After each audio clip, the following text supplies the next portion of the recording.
Hey everybody, welcome to another video review. So this will be the the last Master Replicas lightsaber review for a little bit of time, which I'm sure a couple of you out there are probably happy to hear if you're not big Star Wars fans. Going to slow play a little bit. There's only so many hilts out there, and there's a couple that are pretty desirable and it requires a little bit of patience. So again, there won't be another Master Replicas review for a while, barring some sudden unexpected stroke of fortune. So this is it for a while. Let's end it off right. What do we have in front of us? We have the Star Wars Episode 3, Revenge of the Sith, Darth Sidious lightsaber. And this is a very special one. As you can see, it has Ian McDiarmid's signature.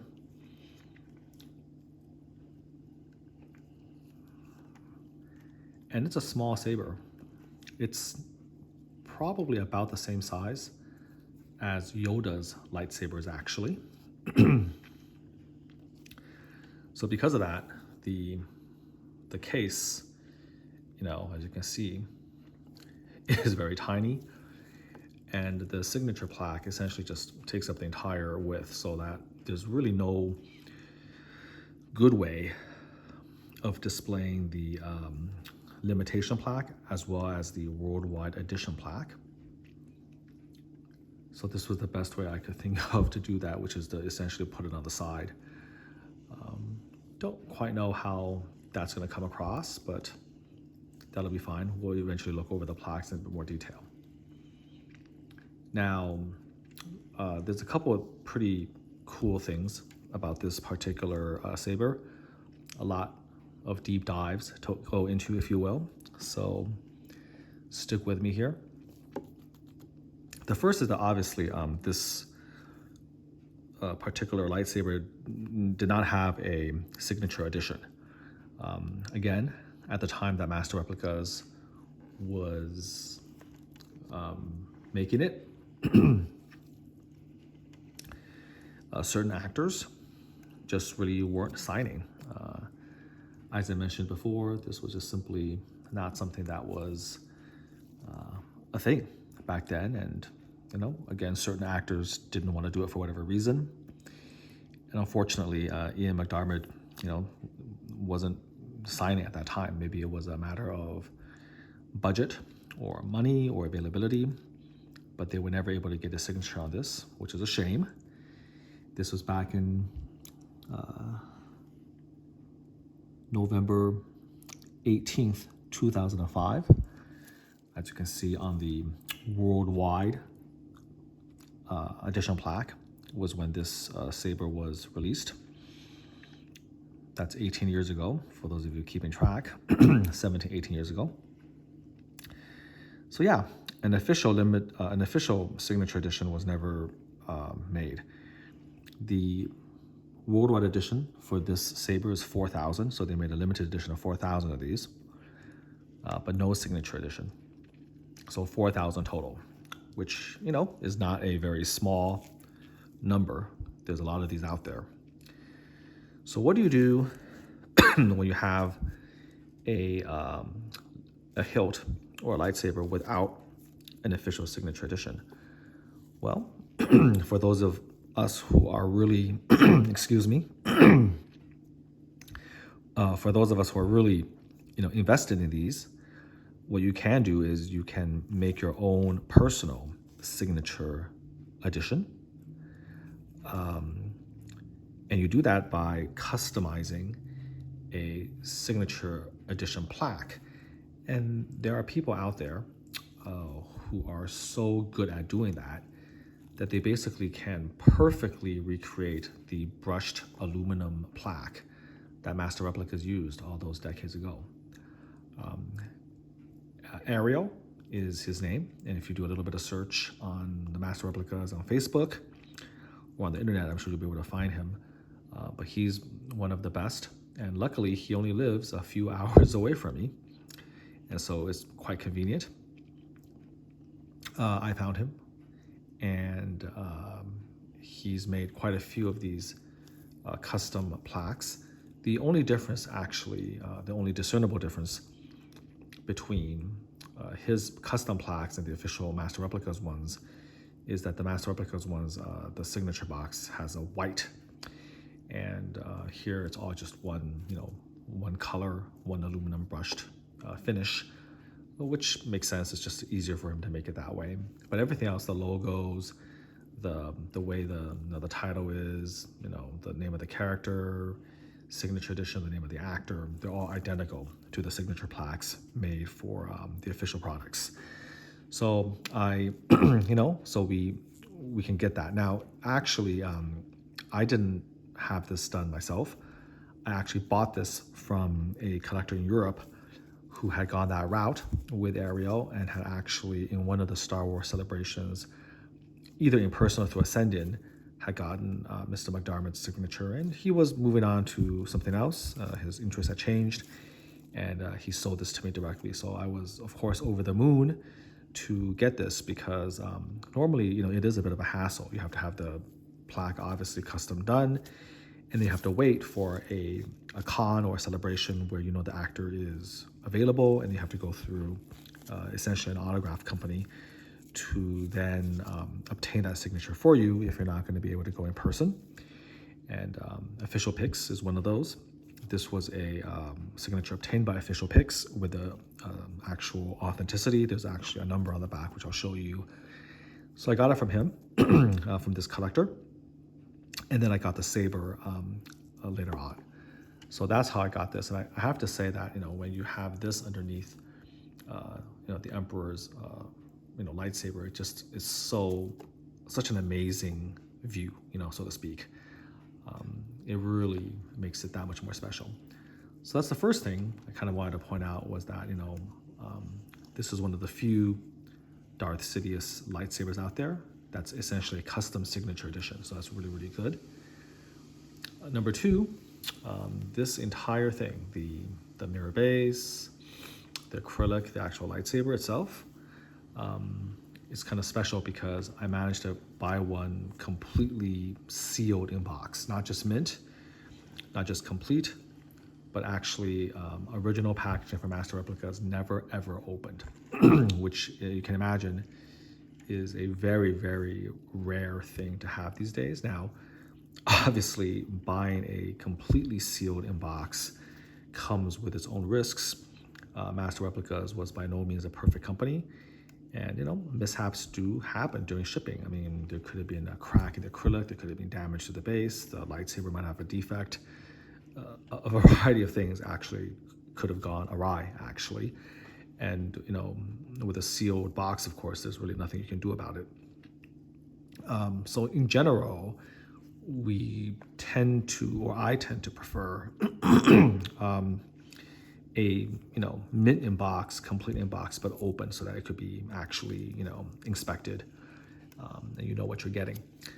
But for this particular lightsaber, I decided to take the chance because it's a little bit unique, and we'll get into that once we see it in person. But it's a little bit unique in this particular finish, where actually coming across one that's never ever been touched by human hand, so to speak, does carry a slight advantage. But here we go. I've kind of turned it around enough to kind of give you an idea of the way I'm displaying it with the acrylic and the legs with its multiple plaques. Again, this was from the Revenge of the Sith, and so 2005, 2006 is that generation where it does come with 2 plaques, but you had to send for the worldwide edition plaque. So this does have both. There's many out there that only have the 1. And by the way, if you look closely, you'll see that the number is 100 out of 4,000. It's a very low number. And again, the person I obtained this from was a Collector Society member. And so therefore, as a Collector Society member, they were prioritized to get lower numbers. Typically 300 and lower was what was promised to Collector Society members. So that, of course, again, gives you an idea of how many members there must have been. Couldn't have been more than 300, obviously, and probably a lot less. So next step, we're going to, what should I do actually? I think what I'll do is I'll actually bring this back, and let's just take a look at the at the certificate. So getting back to the whole, brand new unbox. I mean, opening this up was just a very sort of kind of amazing revelation, because it's almost like a time capsule. Sealed in box hilts like this for master replicas just simply don't exist. I think there's another collector I won't name, but I think he has a brand new in-box sealed Empire Strikes Back Luke Skywalker signature edition. Again, they command, of course, very, very high prices because of the rarity.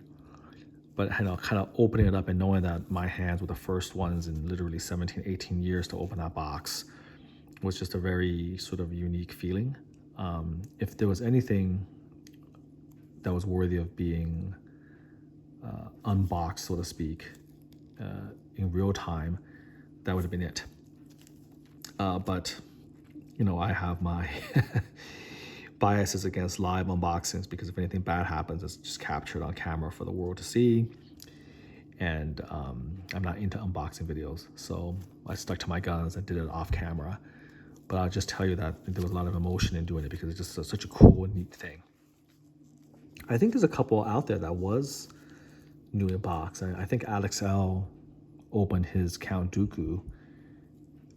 I want to say that Count Dooku signature edition that he opened on his channel was also a sealed in box, never opened before. I mean, it was in gorgeous condition. I would believe that. But he had a lot of guts to do that again in person. So anyways, that was a great experience. So of course everything here is brand new as it came from the factory. So let's open this up so I can show you that. So within the box you would have the stand for the plaque, and then the actual plaque itself was put in this little tiny bag. And the bag was then placed in the actual certificate like so, and it was closed like this. So I actually finally have the original bag. Most, of course, people throw this away. There's no need to actually keep it because your plaque is already on the stand. Came with a nice custom, a lot of these came with a little microfiber cloth that you can use to wipe down the lightsaber. And a lot of lightsabers are missing that, which again is not that big a deal in modern day when you have, you can buy these literally by the dozen from Amazon. But maybe back then it was a bigger deal. Here's your normal limited edition, limited warranty. And then they always have a little advertisement. So here is again the Master Replicas Star Wars sweepstakes. We went over this before with the Luke Skywalker Elite Edition hilt.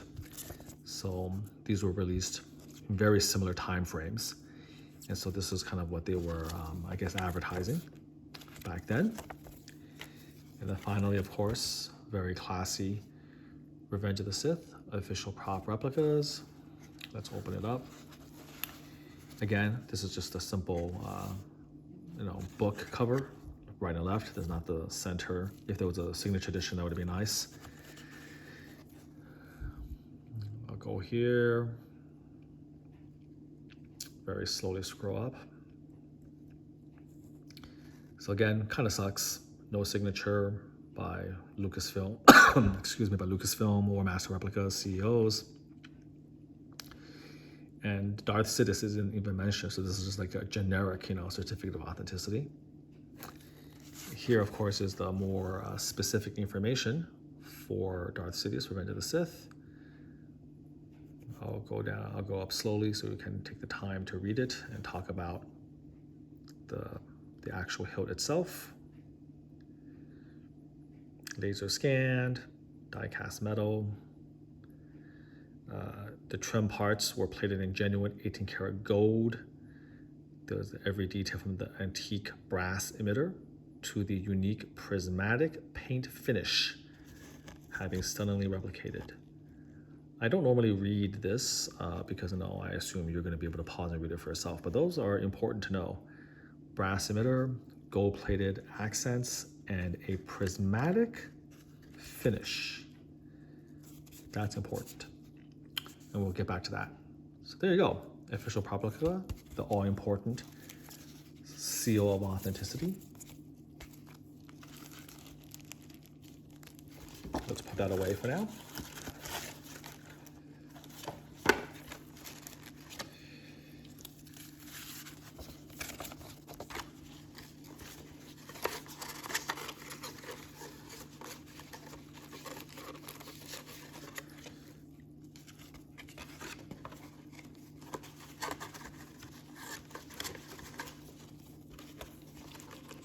A little clumsy with gloves to do it, but we'll get there. So there you have that. I'm going to put it aside for now. And now let us gently remove the acrylic case. Put it off to the side.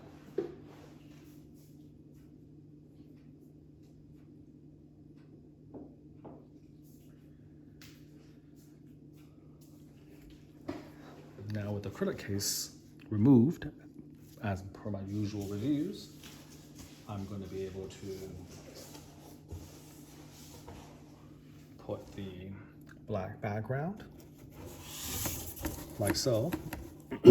So we'll be able to see this in all its glory. I'm going to start rotating it around. So how crazy was the opening of a brand new, completely brand new lightsaber? There were actually little tiny streak marks on the mirror base and on the acrylic just from the packaging. So just to let you know, some of you will know this because even though it wasn't sealed, some people were really, really good with saving every little thing. So they can actually recreate the original packaging almost perfectly. There's like these, they will put these like very, very thin, soft like foam lining over the mirror base, and they would have like this clear plastic against the acrylic case. Again, this was released in 2005, late 2005, early 2006, and so it came in a very secure package, where everything was together, so it didn't come with its own, again, blue velvet or blue foam lined box, but the packaging was a lot more secure, honestly. And this lightsaber was still shrink wrapped, and so there was still a little bit of like streaking because of just the years, like again 17, 18 years of that original package just sitting there. And so I did actually again go over the mirror base and the acrylic cover with a brilliant eyes polish. I would recommend doing so with every display case, even if it looks completely clean or it's new, because that brilliant eyes actually has a little bit of like dust repellent. There's a little bit of static, like repellent associated with it. So I did do that, and it looks great. But this is, like I said, brand new. In terms of value, it does tend to fluctuate. You'll see versions of this being sold for anywhere, like even up to the $2,000 mark. But at least for the past, I would say 6 to 8 months, give or take, the fair market value is probably closer to about $1,000. It's pretty consistently sold for $1,000, and that's obviously a hilt with both plaques in good condition. But I did pay a bit more again for the honor of having a completely brand new one. And I spoke earlier about how usually that's not important and may even be a bit of a risk or a gamble.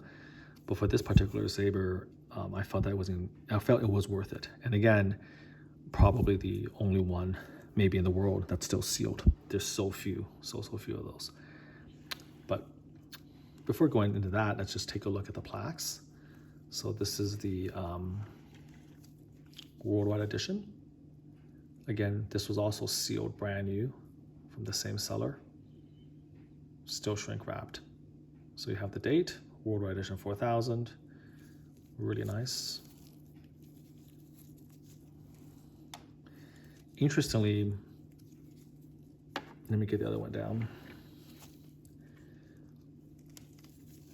So you can see clearly the limitation, 100, Darth Sidious lightsaber. So interestingly, this plaque, you had to actually, again, there's a double-sided tape on the stand. You had to take this out of the plastic bag and then affix it to the plaque. But when Master Replica sent out the worldwide edition plaque, it was already done for you. So I just found that kind of odd, but whatever. So here you go. The two side by side. We'll put it aside for now. And then we're going to take the actual signature edition. And you can again see just how great a job, like Ariel did. When we look at the Lucasfilm logo, it looks even better actually on his custom plaque than on the real thing. And then look at the MR replicas again, identical. And then even the Darth Sidious lightsaber, you can see episode 3, the fonts, it's just essentially identical, except his is a little bit deeper, a little bit darker, and a little bit better. So pretty amazing. And then of course, here's Ian McDiarmid's signature. Just beautifully done. So I could have actually affixed this permanently, but I didn't. I wanted to show you this. So if you just gently let it go, you can see the double-sided tape back here. And then, to, again, prove authenticity on the back, you have this little sticker from Official Pics. It's an authentic autograph, and it's individually numbered, so you can actually check it up on the website to make sure that it is indeed not a forgery, it is authentic. And there are services, by the way, where you can send autographs to have it authenticated. JSA is one of those services. But of course, since Official Pics actually got the signature from the actor himself, they put that there. So that's really important, and that's on the back of this. And so if you didn't want to affix it permanently, I would just use obviously the left and the center double-sided tape. But luckily, this moves so well. Like Ariel designed this so well, like you don't even really need it. You can just kind of sit right here and it's fine. Again, this is not a toy, and so you're able to actually just put it on the stand. It's completely fine. Okay. So there you go. So much for the plaques. It's one of the few lightsabers out there that actually has all 3 plaques: the custom signature, the worldwide edition, and of course the limitation plaque. So here you go. So before getting into the lightsaber itself, my feelings about, I don't know, I guess I should talk about what I think about characters like Darth Sidious or Emperor Palpatine wielding a lightsaber. Personally, I've said before, and I'll say it again, I'm not like a huge fan of the prequel trilogies. I, of course, completely loathe and despise the sequel trilogies for very different reasons. But I just didn't really like the idea of Emperor Palpatine and Yoda even having lightsabers to begin with. I felt that the original way that they were presented in the original trilogy, in Empire Strikes Back, and then more in Return of the Jedi, is that each had sort of achieved a level of mastery of the Force where such things were almost like beneath them, right? Like their power over the Force it was such that a lightsaber just simply wasn't going to be able to do anything against them anyways, and that they would be able to, protect themselves without the use of one. I mean, certainly Yoda did not have a lightsaber in Empire Strikes Back, and in watching the movie, the idea of him having a lightsaber seemed ridiculous because he was so diminutive and so small. And the Emperor actually treated the lightsaber almost as like he was almost amused by it. And if you remember Return of the Jedi, he kind of stroked Luke's hilt and was almost in a mocking way, asking him if this was his lightsaber, the weapon of a Jedi Knight. It was very mocking, in my opinion, the way he presented it. And of course, later on, when the Force lightning was used, the impression I felt that was supposed to be given was that there was just so much overwhelming power from the Emperor that all of it was a joke to begin with. It was all just a big, complicated, play to get Luke to turn to the dark side. But that when the rubber meets the road and the shit hits the fan, so to speak, Luke never really had a chance anyways. And also explained why, of course, Vader never dared to rebel against the Emperor despite what Luke was trying to do, because it just simply would not have worked. And that, Vader was only able to turn and betray the Emperor because the Emperor was so distracted by his, lust essentially to destroy Luke Skywalker. So that's the sort of the lore, or my internal, I guess, canon or lore growing up watching the trilogy. And sometimes, again, I think one of the big problems with the prequel trilogy is that it just told you too much, and that destroyed a lot of the mysticism. It destroyed, sometimes you learn too much about something, it's not a good thing. And for essentially, for Lucas to essentially kill so much of the magic, he destroyed almost the mystic religion aspect of the Force by just sort of degenerating it into a midichlorian count. Of course, at the time, I was in medical school. I was a biochemistry major. I was very well. My research actually had to do with mitochondrial DNA. I studied that, so I knew exactly where midichlorians came from. It was a little bit cringy for me to hear this, but for him to kind of devolve the Force into just a midichlorian count, for him to so, I guess, like with a blunt instrument, so crudely try to force Anakin to fall to the dark side in such an odd, weird fashion, to show him as a child of 10 and then to grow up to this kind of weird, emo, stalking teenager. And then his, kind of, in my opinion, rather unconvincing fall. All of this just seemed really like bad writing and very, very sort of contrived. And then topped off with him giving Yoda a lightsaber and the Emperor a lightsaber, so that there then became nothing special in a way about Palpatine. There was nothing special about Yoda. They were just basically more advanced Jedi. That was, my opinion, from a purely philosophical aspect, very disappointing.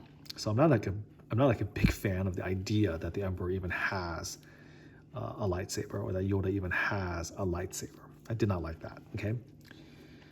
But having said that, just like philosophically, I was kind of questioning why Mace Windu would have such a blinged out lightsaber. I think if you go and watch my review on that, I'll have brought it up. But having said that, this is honestly one of the most, or the most like gorgeous looking hilts in the entire Master Replicas line. It's truly just like absolutely just phenomenal. It's beautiful. And I guess if an evil, near omnipotent, Sith Lord and ruler, galactic, like emperor of the Galactic Empire, if that ruler would have a lightsaber, I guess it would be something like this.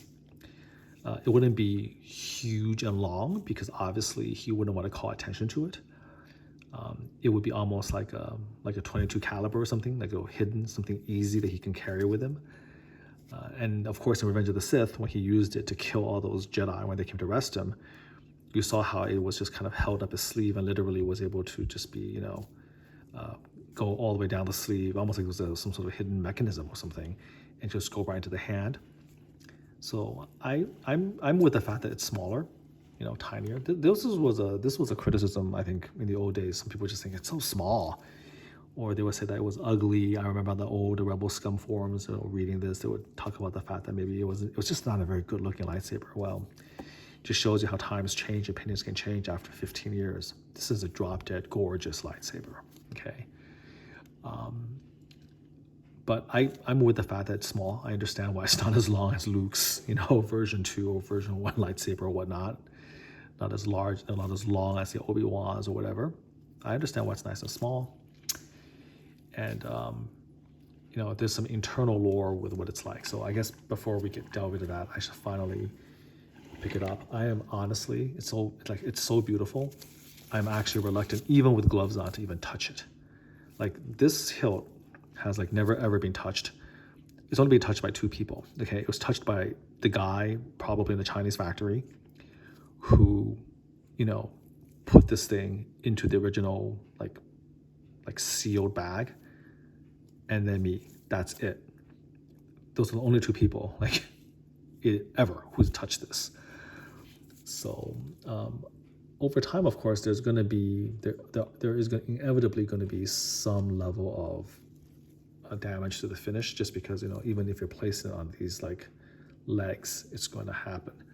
But the thing that I felt when I held this in my hand, the first thing that's just shocking is that the weight. Again, all of these hilts are just so heavy. That's actually almost part of the collectability, or part of the thrill of having this, is that there's that weight, right? It's not like a statue. It's not like you can't look at the portrait or the muscles or the action. It's a replica of a prop in a movie. So what you've got is basically the weight. So the first thing you notice is just the sheer weight for something so small. It's so heavy. It's insane. And then of course the 18 karat gold. So all of this here that I'm touching, this is all gold. This is the brass emitter. This is all gold. Gold, the gold screw. This is all 18 karat plated gold, which is that's a lot, okay? I think it may even rival Mace Windu's to some degree. So again, lore of the Jedi is Electrum, which is, I guess, it's gold. It looks like gold, right? So if you see gold in real life, that's supposed to be Electrum in actually in-universe canon or lore. Electrum is the mark of a Jedi Grandmaster. Only Jedi Grandmasters are allowed to incorporate Electrum into their hilts, which is why, Mace Windu, his lightsaber as the head of the Jedi Council was just dripping in Electrum. That's why when you become a master, you oftentimes create another lightsaber, and you incorporate a little bit of Electrum in it. And so look at the Emperor. Now, Electrum and the whole Jedi Order, Jedi Master thing, that's a Jedi thing. I don't know if that's a Sith thing. But remember, the Sith, of course, came from the Jedi, right? They were those who fell to the dark side or who split apart. So maybe this aspect of the culture remains. But, this lightsaber of the Emperor's is just basically completely dripping with Electrum. It kind of shows you what he thought of himself, right? You can see this little crystal right over here, the green and the red, and all of this is just chrome plated. Here's the Made in China sticker. Again, take a look at the all 18 karat gold handle, the end of the handle. Here's the screw right here, nice and smooth, accented as well. And then here, of course, 18 karat gold plated, and then the brass emitter right here. You see that, there's this kind of ribbing along the end. And I hope you can see that there's this this is the prismatic effect, the prismatic glow. It's like almost like purplish, but not quite. It's a gorgeous paint job. And so that's part of the reason why it's so amazing to actually get a brand new sealed in box. I wouldn't pay the extra for really any other lightsaber to be sealed in box. It's just not that important to me. But this is the one where it really is important, because in addition to the metal accents and the gold plating, the crystal, all these beautiful accents, in addition to all of that, they clear coated it with a special clear coat paint that gives you the prismatic effect, okay? And if this is being handled by people without gloves, if there's any mishap, any type of scratch or damage, then what happens is that with every other lightsaber, you can actually, with a little bit of Malms or Brasso, you can polish out, honestly, a lot. And I fixed a lot. I've polished out a lot of stuff. And it's great. That's one of the advantages of having like a lightsaber collectible, right? Is that you can polish this stuff out. You can polish this stuff out. But for this lightsaber, you can't. Because any type of grime, dirt, oil from your hands, it essentially over time, it'll damage the clear coat, okay? And that clear coat is what gives this unique prismatic effect to the saber. This is actually, honestly, like, it feels less like a lightsaber handle and more like a piece of jewelry. That's how luxurious it looks. And so any attempt to try to polish out a scratch, you'll destroy the clear coat, making this essentially almost like impossible to repair. I mean, I guess nothing's impossible. If you spend enough money, I'm sure you can find somebody who's good enough to be able to polish out the scratch and then kind of buff it and then reapply the clear coat. But you would have to kind of paint the whole thing again. It would be a mess. And so whatever scratches or damage to this lightsaber hilt, you would have to live with, essentially. You really can't repair it. And I don't care how this thing looks on eBay auctions, on photos, on video. No matter how it looks, over 17 years, are you kidding me? There's going to be something, okay? There's going to be a little scratch, a little imperfection, smudges. Somebody's going to handle this without gloves. That's just the way it is. I mean, there's a Star Wars theory, bought his, and he definitely, I think, was holding it with his bare hands. So that's just what people do. I mean, there's nothing against that. There's nothing bad against that. That's just what people do, And so having an opportunity to know that I'm the only person basically in the world to touch this with gloved hands, never with the skin, and to open it up and I'll remove it from the shrink wrap. And the only other person who touched it is basically the guy in the factory who put it together. That was worth quite a bit to me, okay? Worth its weight in gold to me, so to speak. And it's, of course, more special because I went to all the trouble of buying the, Ian McDiarmid's signature plaque. So I just really wanted that to come together. So that's the reason why this saber alone, in my view, is worth a premium that you may have to pay for a completely sealed, sealed in box, never opened. And it's not like those grow on trees. There's 4,000 of these babies, but I mean, I don't know if there's anything left. And I mean, there was one, I opened it, so I'm not sure if there's any more so-called sealed in box. There must be some lying around, but not that I know of. So again, I hope you just sort of appreciate this sort of pristine, beautiful work of art here. All right, so I'm gonna put it back in its position. Let's see. I think it should probably be done like that. And then I'm just going to lift it up. See, there's even a little speck of something here. Get rid of that.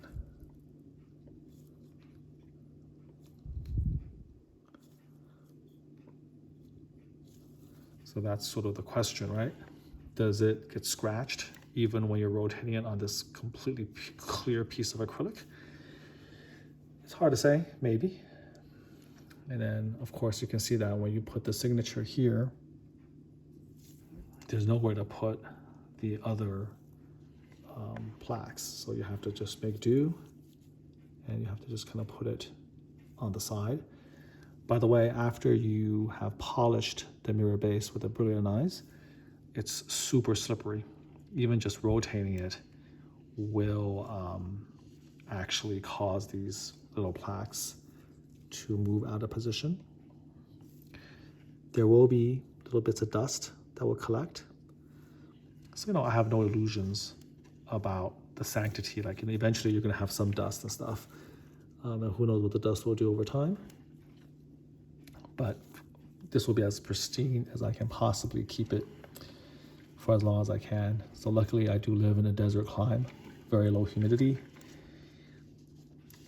I'm just gonna sort of move it around. Because as I move it around, this thing already spun. So we're gonna go like that. Again, these plaques are just plastic, they're not perfect. So you can see that just by putting the plaque along the mirror surface, you're gonna introduce micro scratches. It's just inevitable. So there's no mirror base that will have, perfect. I mean, it's again, acrylic, it's not glass. It scratches super easily. So, that's just like a fact of life with some of these mirror bases. Even brand new, they're gonna have little tiny imperfections. So I'm just gonna turn this around so you can appreciate all of that. And then,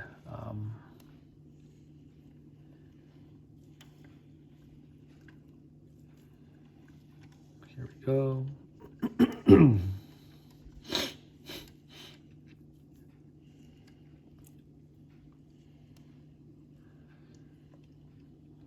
Moving it around.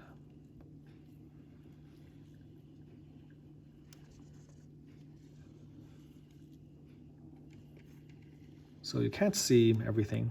This might be one of those hilts that you have to kind of put in the center so you can see on the side or something like that. This is almost done.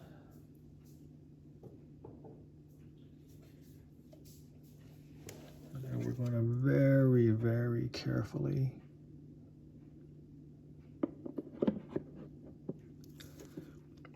put this display case on there.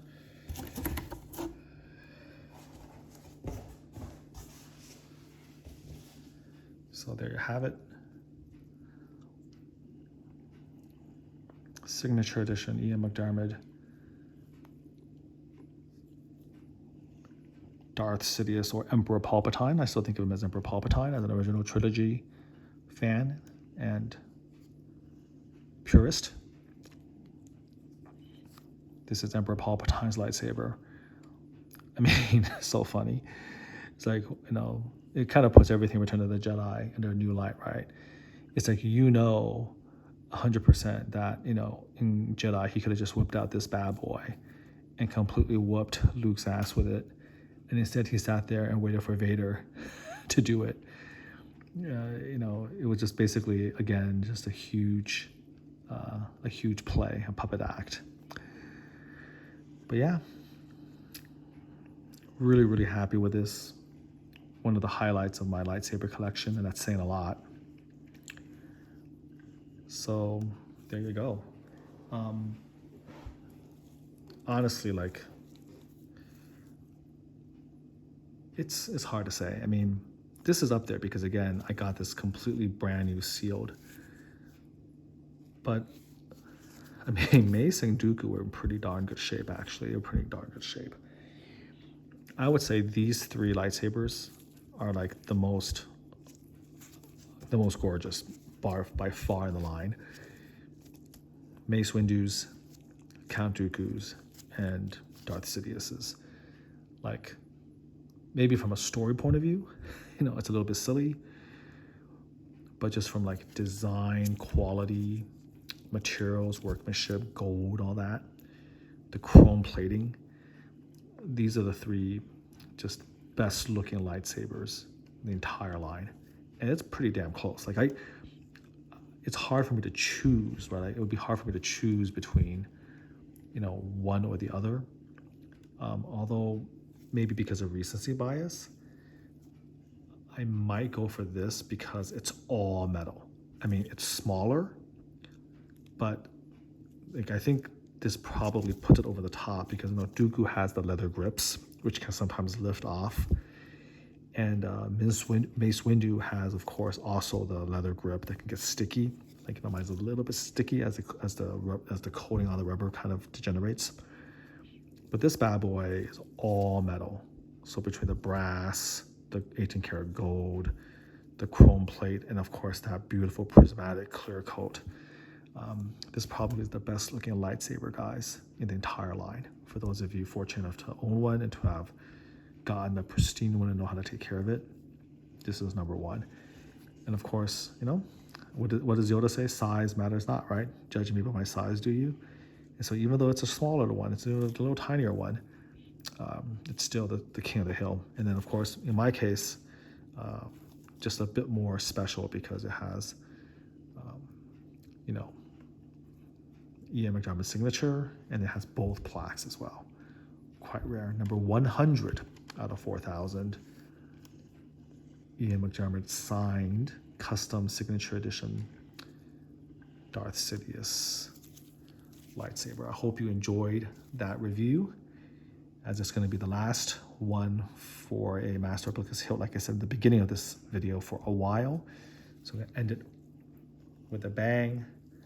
Be going back to doing some statue reviews, maybe both from the Walt Disney Classics collection as well as J&D, a couple Predators in the line. But that's it. If I don't do one for a while, it'll be a worthy way to finish. Until next time, do take care.